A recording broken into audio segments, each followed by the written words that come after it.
Daily Wire and Matt Walsh have produced another riveting episode. I want to comment about two aspects. Number one, a third way. You might have gotten used to that from me.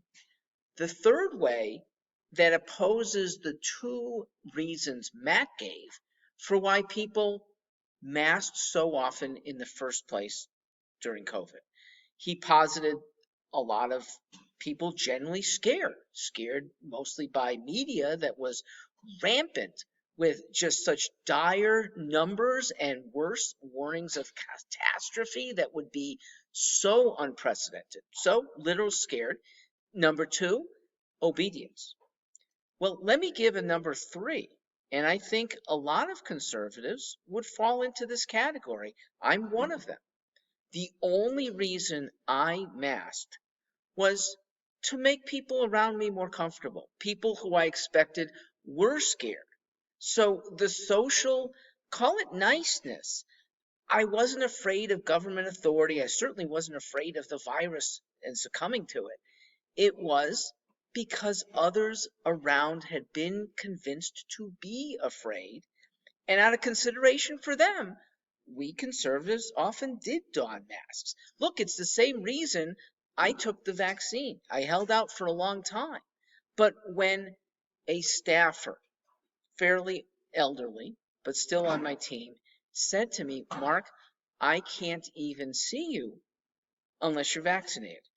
I couldn't persuade her otherwise, and I didn't want to lose her. So that was the only reason. So that third way might be very prevalent among conservatives. We are nice to other people. We don't do things for selfish reasons very often. We don't do things for obedience reasons unless we really have guns pointed at our heads. And I know it came close to that with some state agencies. But I do think that third way is a lot more common than you might have expected. All right, second was the comment about crime in cities and how it's come to be accepted by so many city dwellers. Well, I am running for office and I don't want to give up on cities. And yes, some people say, look, they have it coming to them. They keep electing officials that don't care about crime. Usually those are Democrats. I say I still want our cities safe.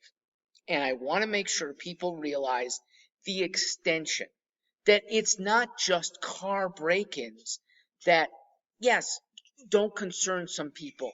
It's the next step that when a criminal gets away with a car break-in, he is almost certain to break into more cars or homes or stores with weaponry because the citizenry and now the law enforcement aren't standing up to him. This isn't just broken windows theory. Take it from actual mobsters who, upon reflection, would talk about the days in New York and New Jersey when, yeah, we could bust into his house.